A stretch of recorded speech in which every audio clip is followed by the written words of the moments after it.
Et c'est pourquoi moi je dis, tu n'achètes pas des cryptos pour être riche demain, tu achètes des crypto-monnaies pour ne pas être pauvre après-demain. C'est exactement ce que j'ai fait. J'ai découvert la crypto en 2018. C'est en 2021 que ça explose sur moi, pas en 2019 ou 2018. Et là, toi, tout ce que tu veux, c'est de buter tonton Jean. Et vous venez dans une conférence, tu vois Jean. Si vous sortez votre gun pour le tuer, quels sont les pourcentages de sens que tu as pour s'en sortir? Parce que peu importe votre colère contre Jean, si vous voulez régler vos comptes avec Jean, ce n'est pas devant tout le monde que tu vas le faire. Quand tout le monde est là. C'est la même chose. C'est-à-dire que quand tout le monde comprend, c'est la même manière quand tu vas acheter crypto-monnaie. Si tout le monde parle de la crypto, si le moment où tout le monde parle de c'est positif, ce n'est pas le bon moment. Je vous le dis aujourd'hui.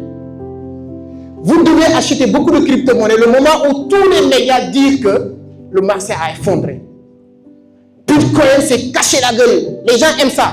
C'est là-bas que tu achètes. Donc si maintenant tu veux acheter chez toi que personne ne comprend, c'est une bonne signe. C'est un bon signe pour continuer à acheter.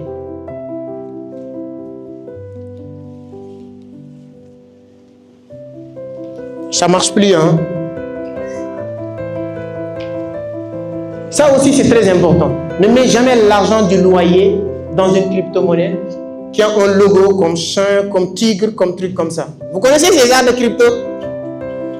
Non, on met de l'argent sur ces cryptos. Je mets beaucoup d'argent sur ces cryptos. Mais on ne met pas l'argent du loyer.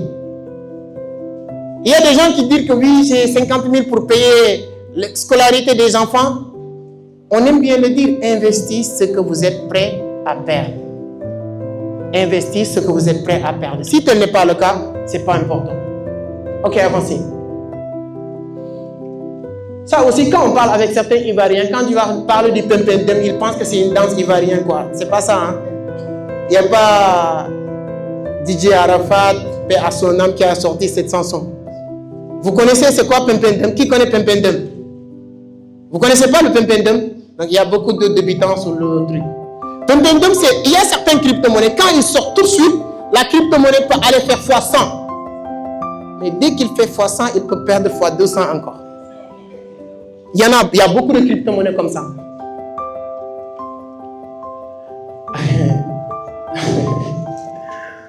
Regarde-moi. Non, moi je ne vais pas lire ça. C'est moi-même qui a écrit ça. Il faut que lui-même il vienne lire ça. C'est lui-même qui a écrit ça, parce que c'est pas moi. Non. Là, c'est moi-même qui a... Moi, je vais juste lire ta clé privée, ton code secret, tes codes d'accès pour tes portefeuilles, hein. C'est voilà... Non. Je ne sais pas comment. C'est lui qui a écrit ça. C'est lui, c'est moi-même, c'est pas moi qui a écrit ça. Ça, C'est lui qui a écrit ça. C'est pas moi. Non. Avance.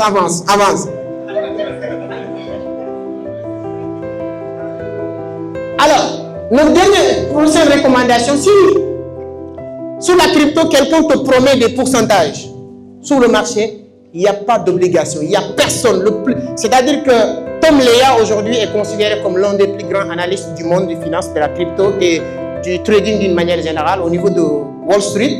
Lui-même, il ne peut pas te dire ce qui va se passer demain sur le marché. Lui-même, il ne peut pas te proposer des pourcentages demain. Il n'y a personne. Quand quelqu'un vous dit que si vous investissez ça, tu as tant de pourcents par jour, par semaine, tu n'es plus sur la crypto-monnaie. Donc, il faut comprendre ça.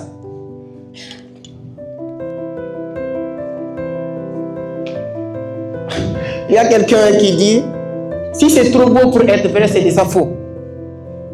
Si ce qu'on vous dit, c'est trop beau pour être vrai pour toi, c'est déjà faux, c'est pas vrai. Parce que sur la crypto-monnaie, c'est pas aussi facile ou simple comme les gens le disent. Oui, rentre aujourd'hui, devient millionnaire demain. C'est pas ça le trading, c'est pas ça la vocation même de la crypto. L'objectif principal ou fondamental, c'est de permettre, c'est un métier qu'on doit apprendre, comprendre. Quand on l'apprend et on le comprend, on peut faire énormément de choses avec la crypto. Toutes les personnes que je connais qui ont appris la chose, aujourd'hui, ils sont devenus rentables. Mohamed est là. Qui connaît Mohamed l'année dernière ici? Je pense qu'il avait même préparé quelque chose qu'il devait partager avec vous. C'est à cause du temps. Vous le connaissez l'année dernière ici? Qui le suit aujourd'hui sur les réseaux sociaux? Est-ce que vous avez vu une transformation radicale sur lui? Il a quitté de 0 à 1000. C'est quelqu'un qui faisait moins de 10 dollars, 50 dollars par mois. Aujourd'hui, il fait plus de 1000 dollars par mois parce que je connais ce que je dis. Il est là. Il n'a même pas 22 ans. Plus de 1000 dollars, je vous le jure, plus de 1000 dollars parce que je peux même tout de suite projeter mon... Parce que moi, ce qu'il fait, je peux le voir. Ce qu'il fait chaque mois. Donc, c'est un métier que chaque personne doit apprendre. Quand tu l'apprends, tu peux être rentable. Ok. YouTube aussi n'est pas suffisant pour apprendre le trading. Le truc ne marche plus, hein? Ah, c'est bon, c'est bon. On dit avant de chercher la prochaine pépite, apprendre à ne pas paniquer quand le marché est en train de descendre. Ouais. Si tu comprends, voici ceux qui ont travaillé sur la crypto-monnaie depuis plus de 50 ans. La crypto-monnaie que vous pensez que c'est créé en 2008, je vous dis les personnes qui sont travaillées depuis plus de, je peux dire même 50 ans, 1980 jusqu'à aujourd'hui. Pour vous dire que ce n'est pas quelque chose qui est créé aujourd'hui. Regardez, qui a une fois entendu parler des cypherpunks? Le plus connu, c'est Julian Assange, qui est le fondateur de Wikileaks. Le fondateur de Wikileaks, c'est le gars qu'on a arrêté, etc. C'était un cypherpunk. Le cypherpunk, ce sont des personnes qui sont douées d'informatique, des mathématiciens, qui ont créé des systèmes qui permettent, systèmes codés. Leur objectif principal, c'est de créer l'anonymat. Donc, premier objectif, c'est ça. Voici quelques personnes. Regardez bien ces personnes. Toutes ces personnes. Et toutes ces personnes, ils sont travaillés sur un processus d'un système de la crypto-monnaie. Et eux tous, ils sont travaillés sur Bitcoin. Si vous regardez ici, Dicas a été créé en 1989. Tout ça, c'est des cryptos. Hein? Si vous voulez, vous prenez photo, après vous approfondissez vos recherches. Le plus célèbre et plus réussi, c'était e-gold, créé par Douglas Jackson en 1996. Vous savez que cette crypto-monnaie e-gold marchait très bien jusqu'à avoir plus de 1 million d'utilisateurs. Et du jour au lendemain, FBI est venu arrêter Douglas Jackson et fermer l'entreprise. Parce qu'on ne voulait pas qu'on crée un système monétaire qui peut défier le système qui existait. C'est ça qui a permis à Bitcoin d'évoluer parce qu'ils sont appris sur le passé. C'est pourquoi on ne connaît pas. Vous pensez que si on connaissait le fondateur de Bitcoin, Bitcoin va continuer à exister? Vous pensez à ça? On a déjà arrêté la personne. C'est exactement ce qui s'est passé avec Douglas Jackson, qui a créé e-gold. Bitmoney a été créé par Widai. C'est l'une des personnes qui a beaucoup travaillé, apporté sur le Bitcoin. Il a créé une crypto-monnaie qui n'est pas aboutie peut-être en 1998. Lui là, on l'a accusé plusieurs fois d'être le fondateur de Bitcoin. Nick Szabo. Il a créé BitGold en 1998. BitGold utilisait le même système de fonctionnement de Bitcoin, Proof of Work. Même système, c'est-à-dire que le même système de fonctionnement de Bitcoin a été utilisé par Nick Szabo pour créer e-gold. Pour créer BitGold. Et il a fait plusieurs interviews où il a fait des lapsus en disant que quand j'ai créé Bitcoin, et les gens l'accusaient de créer Bitcoin, mais après des vérifications, les gens ils se sont dit que ce n'est pas lui. Ça, c'est juste pour vous dire, Adam Bank et Alfini, ce sont les personnes qui ont plus apporté sur Bitcoin. Et ils sont créés. Adam Bank a créé Hashcash en 1997, DigiCash avec Alfini. Alfini, c'est lui qui a fait première transaction de Bitcoin. Première transaction de Bitcoin que Satoshi Nakamoto a fait sur le 12e bloc, si je ne me trompe pas, a été fait avec Alfini. Et Alfini était dans l'écosystème. C'est en 2004 qu'il avait créé sa propre monnaie. Donc, pour dire que ce n'est pas parce que Bitcoin a réussi en 2008 que c'est 2008 qu'on a eu le système de la crypto-monnaie. Non, c'est en 2008 maintenant on a eu Satoshi.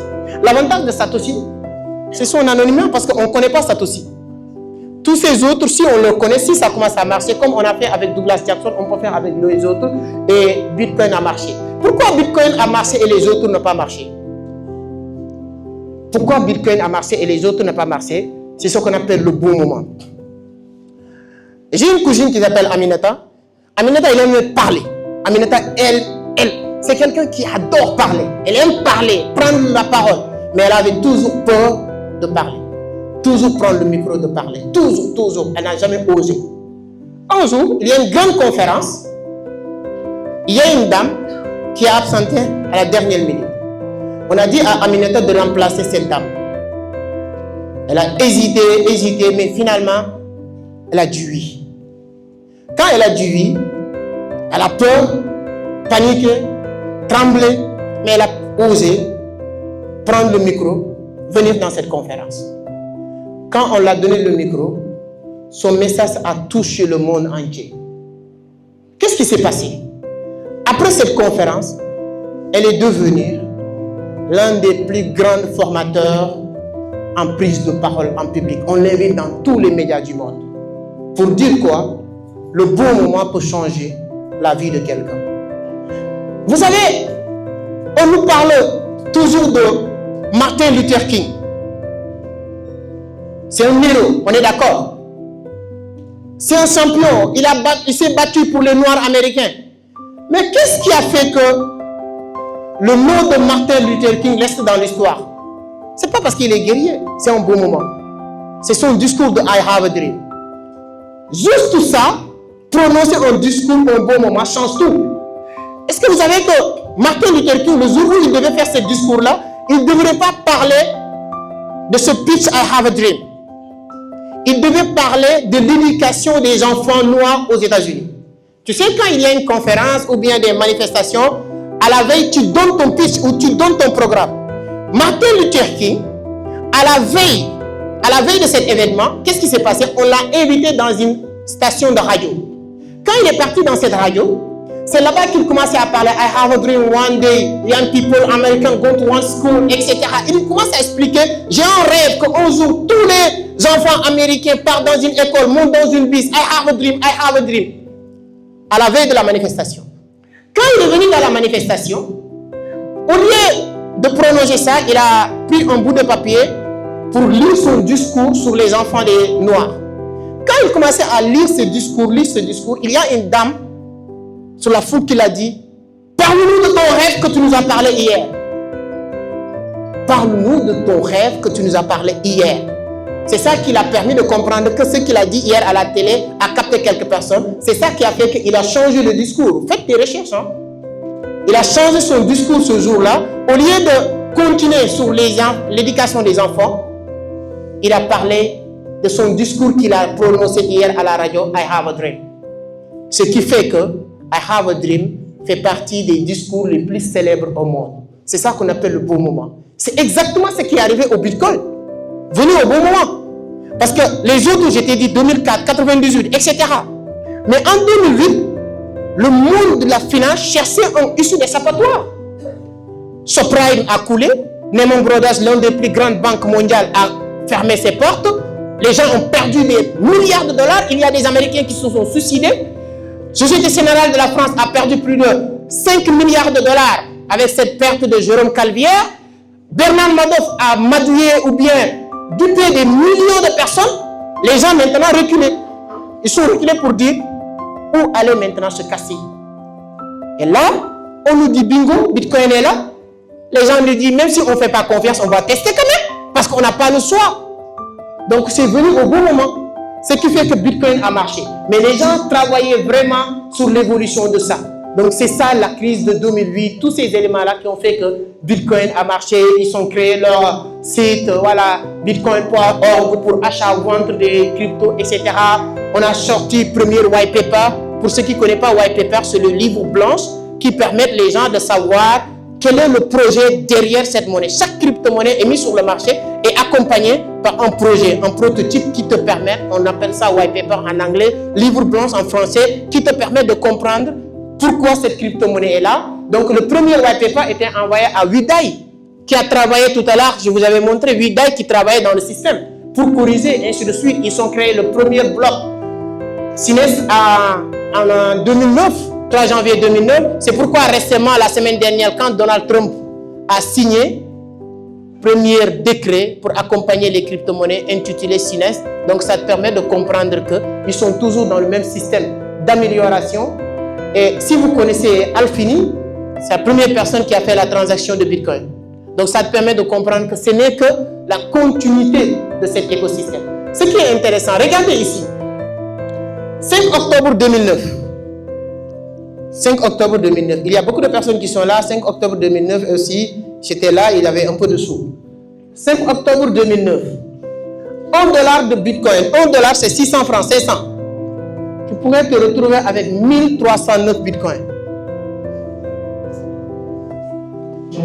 5 octobre 2009. Qui n'était pas là en 2009? Peut-être nous les enfants. 5 octobre 2009, avec $1, 600 francs, tu peux te retrouver avec 1309 Bitcoins. Si aujourd'hui vous avez 1300 Bitcoins dans votre portefeuille, FBI va venir vous demander comment tu as fait.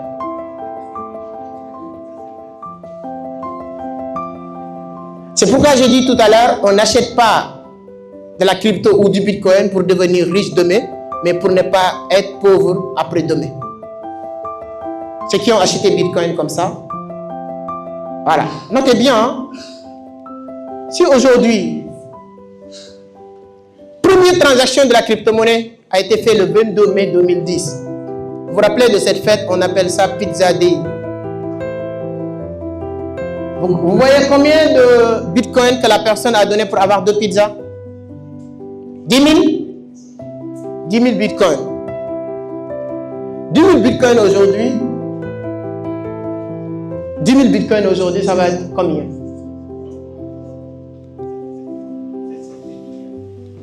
Si vous avez 10 000 Bitcoins aujourd'hui,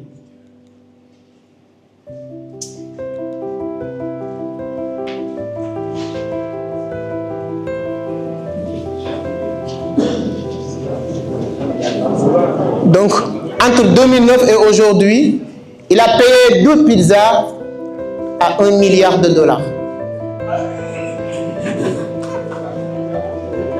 1 milliard de dollars. On ne parle pas de francs CFA, hein? 1 milliard de dollars. Avance.